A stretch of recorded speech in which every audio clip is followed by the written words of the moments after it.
Welcome to Gangas basic maths. உங்கள் தொடர் ஆதரவுக்கும் ஆர்வத்திற்கும் நன்றி. மேலும் உங்கள் கணித அறிவை வளர்க்க என்னால் முடிந்த முயற்சியை செய்வேன் என்று கூறிக்கொண்டு அடுத்த விடயத்துக்கு செல்வோம். இப்போ நாங்கள் இருபடி கோவைகள் குவாட்ரிக் எக்ஸ்பிரஷன்ஸ் என்று சொல்லி இதை பார்க்க போகிறோம். இருபடி கோவைகளையும் ஈருறுப்பு கோவைகளையும் மிக்ஸ் பண்ணாதீங்கோ. அது ஈருறுப்பு கோவைண்டா இடையில ப்ளஸ் மைனஸ் வாரது ஈருறுப்பு கோவை. இப்போ அப்படி பார்க்க இது இந்த இதாக இந்த மாதிரி ஏஎக்ஸ் வர்க்கம் சக பிஎக்ஸ் சக சி இது மூறுப்பு கோவை. அது கோவை. இது இருபடி கோவைண்டா எக்ஸுக்கு மேலே வர்க்கம் வருது, இல்லாட்டி ஏக்கு மேலே பிக்கு மேலே எதுக்கு மேலும் வர்க்கம் வந்ததுன்னு சொன்னால் அதை இருபடி கோவைன்னு சொல்லுவோம். அதுக்கு கிராஃப் எடுத்தோம்னா பரவளவு அதை பற்றி பேர்ந்து பார்ப்போம். இப்போ நாங்கள் அதின் வகைகளை பார்ப்போம். வகைகளில் முழு இருபடி கோவைன்னு சொன்னால் எக்ஸ் வர்க்கம் சய 16 சமன் சைவர், இது முழு இருபடி கோவை. குறை இருபடி கோவைன்றது உதாரணம் 3x வர்க்கம் சய 6x சமன் சைவர் என்று சொல்கிறேன். இப்போ இந்த தீர்வுகளை எல்லாம் நாங்கள் காணலாம். அதை பற்றி பேர்ந்த பின்னுக்கு பார்ப்போம். அடுத்ததாக இதில் எக்ஸ் வர்க்கம் என்றது மாறி, அது ஆனால் ஏ சைவருக்கு சமனாக இருக்கக்கூடாது. இதில் ஏபிசி என்றது நம்பர்ஸ் கான்ஸ்டன்ட்ஸ், எக்ஸ்ன்றது மாறி. முக்கிய விஷயம் ஏ சைவராக இருக்கக்கூடாது. இப்போ நாங்கள் இதில் இந்த முதலாவது இதை என்னென்னு காரணிப்படுத்துகிறேன்னு பார்ப்போம். இது என்ன செய்ய போகிறோம்னு சொன்னால், இந்த எக்ஸுக்கு முன்னுக்கு ஏதாவது நம்பர் இருந்ததுண்டா அதையும், இப்போ ஒன்று இருக்குதுன்னு தெரியும் எங்களுக்கு, ஆனால் ஒன்றுண்டா போட மாட்டோம்ன்றதும் தெரியும் உங்களுக்கு. கடைசியில் இந்த சிஎன்றது, அதாவது இதில் பார்த்திங்கன்னா ஏசிஎன் இருக்குது. இந்த ஏயையும் சியையும் பெருக்க போகிறோம். ஏன் சிஎம் பிரிக்கணும்னா மொத்தம் 6 எக்ஸ் 6x வர்க்கம். இந்த 6x வர்க்கத்தை எப்படியெல்லாம் பெருக்கி கண்டுபிடிக்கிறாங்கன்னு பார்க்க போகிறோம். 3 6 ஓர் 6 6 வேறு வராது. அப்போ இதை வச்சுக்கொண்டு இந்த 3 6 ஓர் 6 6 அதை வச்சுக்கொண்டு 5 வரை பண்ணணும். என்ன 5 வரணும்? சக 5 வரை பண்ணணும். சக 5 வரணுமெண்டா 2ஐயும் 3ஐயும் கூட்டினா 5 வரும். அதே நேரம் நீங்கள் யோசிக்கலாம், 6லேருந்து ஒன்றை கழித்தாலும் 5 வரும். ஆனால் 6லேருந்து ஒன்றை கழிக்க அதில் மைனஸ் வருதല്ലോ, இங்கெல்லாம் ப்ளஸ்ஸாக இருக்கிற வழியாக அது சரி வராது. இப்போ நாங்கள் என்னென்னு எழுத போகிறோம்டா, இதை எக்ஸ் வர்க்கம் சக 5x என்று சொன்னது நாங்கள் என்ன எழுத போகிறோம்? 2x சக 3x சக 6 என்று எழுதலாம். இப்போ முதல் காரணிப்படுத்தல் படிச்சிருங்கள் தானே, அதே மாதிரி இந்த முதல் 2 எடுப்போம், இந்த அடுத்த 2ஐயும் எடுப்போம். இதில் இந்த 2லேயும் பொதுவாக எடுக்கக்கூடியது எக்ஸைத்தான் பொதுவாக எடுக்கலாம். எடுத்தால் மிச்சம் எக்ஸ் வர்க்கத்தில் எக்ஸ் போனால் எக்ஸ் சக 2 வந்துட்டுது. இங்கே இந்த 2லேயும் பொதுவாக எடுக்கக்கூடியது சக 3 பொதுவாக எடுத்தோம்னா எக்ஸ் சக 2. இப்போ இது ஒரு செட், அதாவது இது ஒரு உறுப்பு, அது இன்னொரு உறுப்பு. இதில் நாங்கள் இங்கேயும் எக்ஸ் சக 2 இங்கேயும் எக்ஸ் சக 2 இருக்குது. அப்போ எக்ஸ் சக 2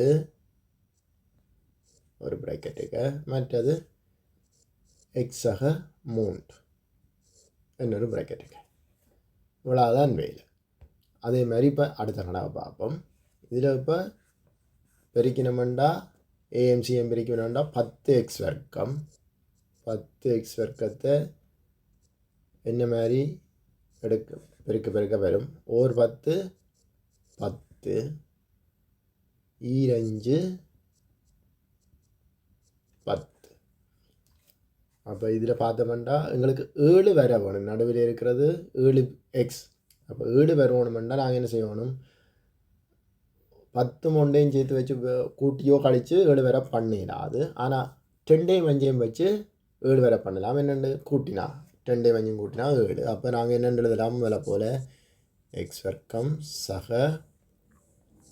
2x சக 5 எக்ஸ் சக 10 எழுதலாம். இப்போ இந்த முதல் ரெண்டுலேயும் அடுத்த ரெண்டுலேயும் பொதுவானது எடுக்க போகிறோம்.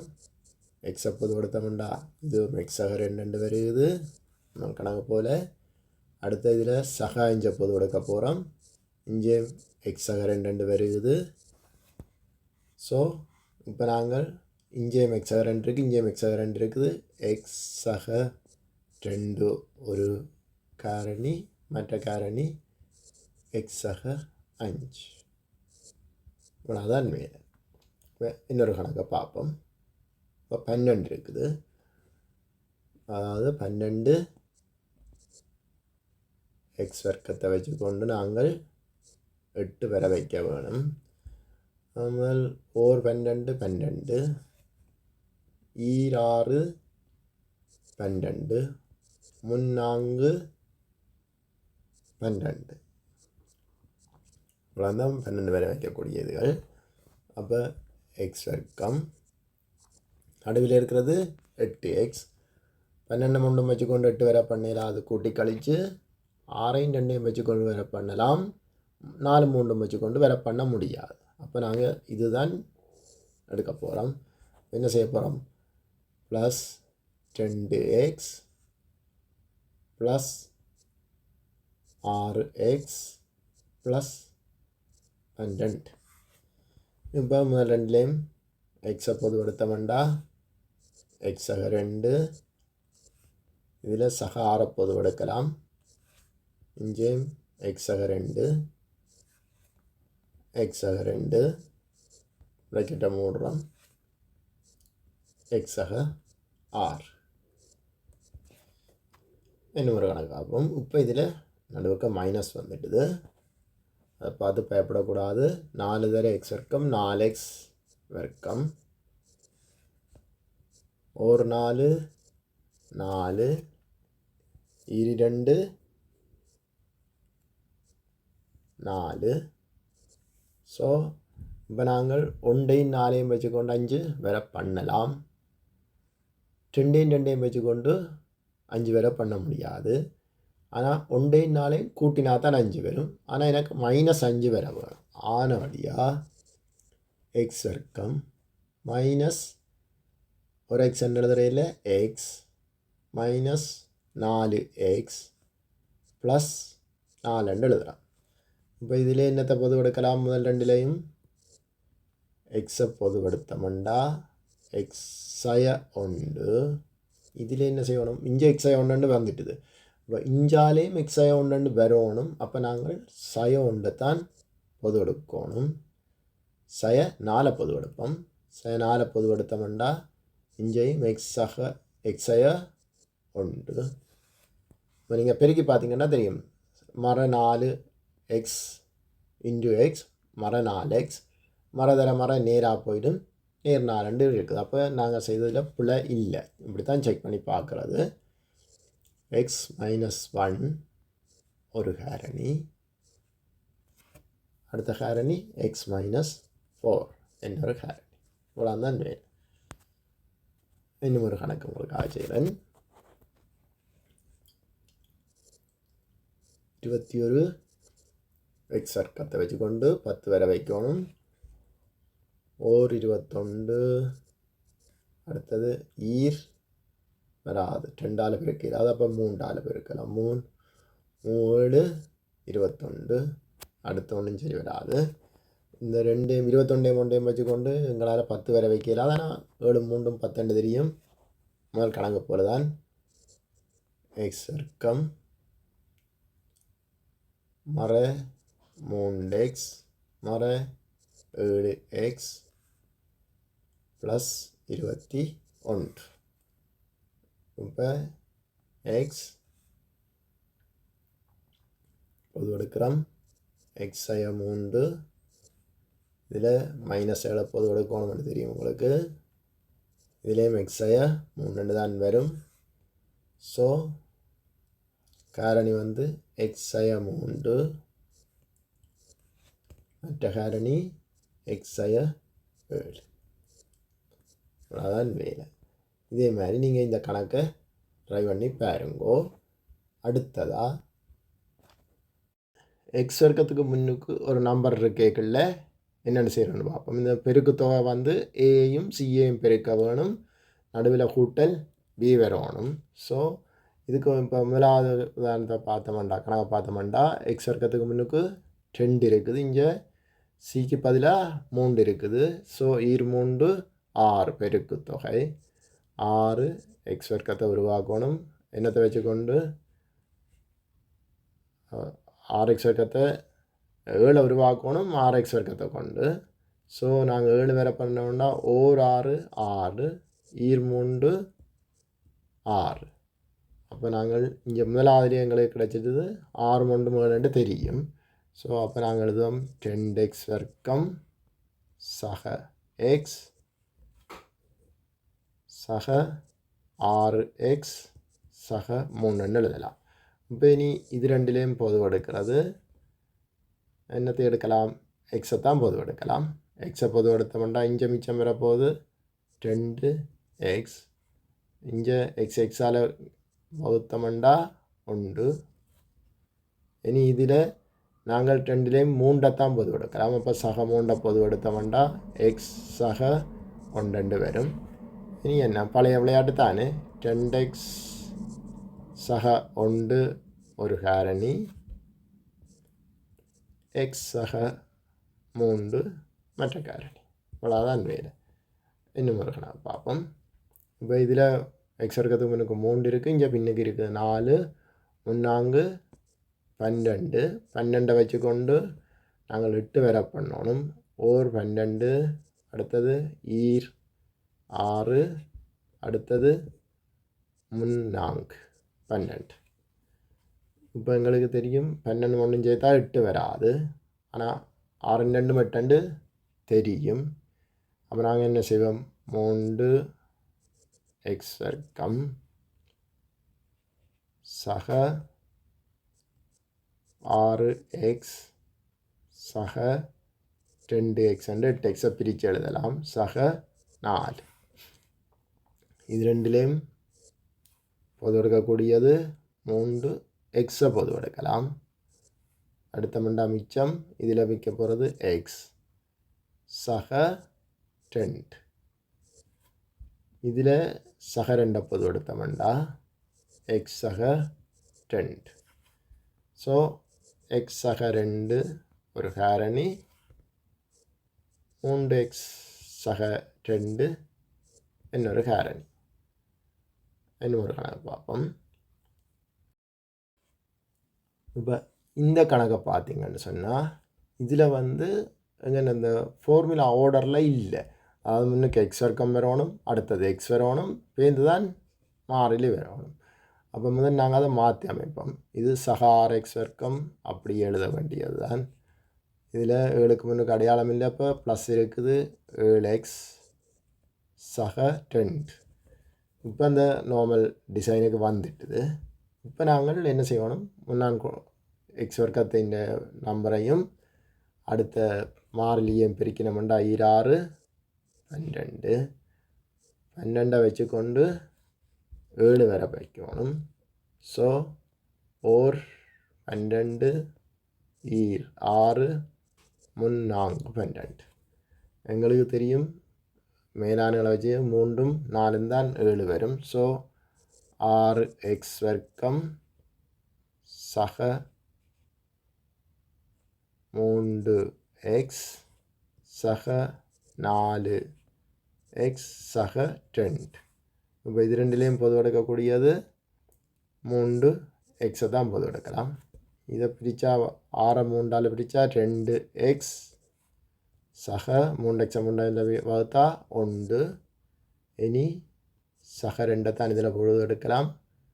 அடுத்த மண்டா இங்கேயும் என்ன வரப்போகுது, 2x சக 1 வரும். இனி 2x சக 1 ஒரு காரணி. அடுத்ததா 3x சக 2 மற்ற காரணி. இப்போ மைனஸில் வந்திருக்குது. இதில் மைனஸ் வரணும் நடுவுக்கு என்ன. ஸோ அப்போ நாங்கள் இதுக்கு முன்னுக்கு 2 அங்கால கடைசியில் இருக்கிற 3 3 6 m வர்க்கம் வர வைக்கணும். எப்படி ரெண்டு பார்ப்போம். 6 6 அடுத்ததா 3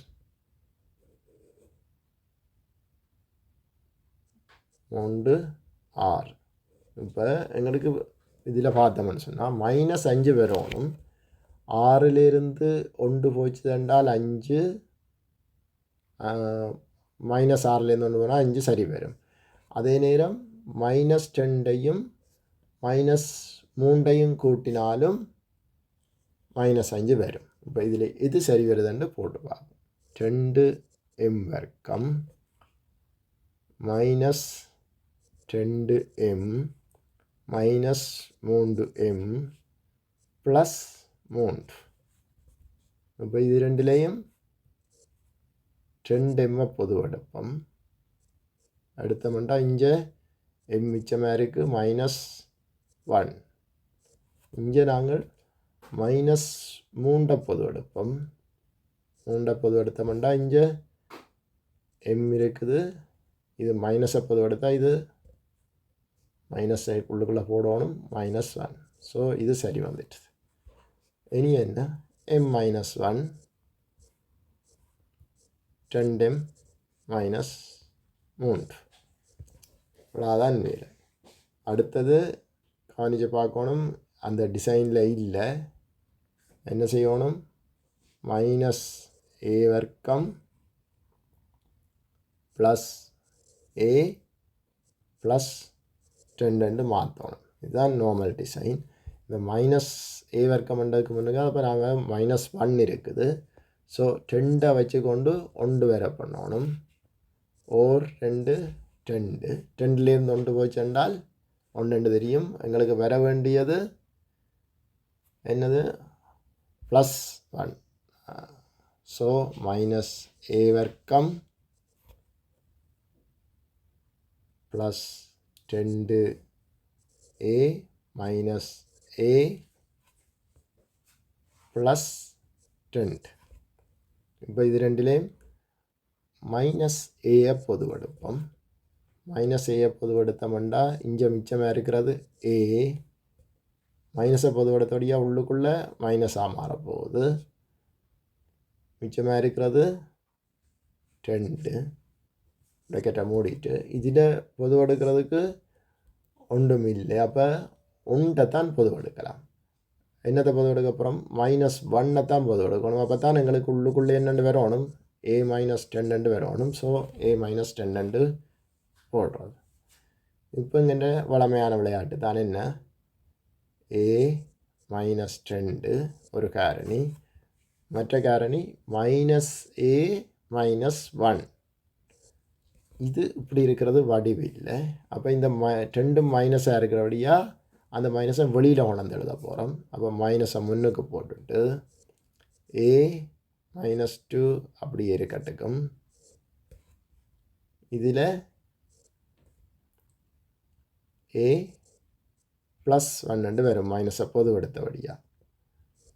இதை இப்படியும் எழுதலாம். இல்லாட்டி இந்த மைனஸால் இதுக்குள்ளே பெருக்கினோம்னு சொன்னால் மாறி வரும். என்னண்டு 2 - a ஒரு காரணி, a +1 இன்னொரு காரணி என்றும் இது எழுதி விடலாம். வெளியில் மைனஸ் இல்லாமல் உள்ளுக்குள்ளே பெருக்கியும் விடலாம். இப்போ உங்களுக்கு ஓரளவு தெரிஞ்சிருக்கும். நீங்கள் இந்த கணக்கை ட்ரை பண்ணி பாருங்க. இதோட இந்த வீடியோவை முடிச்சுக்கொண்டு மீண்டும் அடுத்த வீடியோவில் சந்திப்பதற்கு நீங்கள் செய்ய வேண்டியது சப்ஸ்கிரைப் செய்து பெல் பட்டனை அழுத்த வேண்டியது தான்.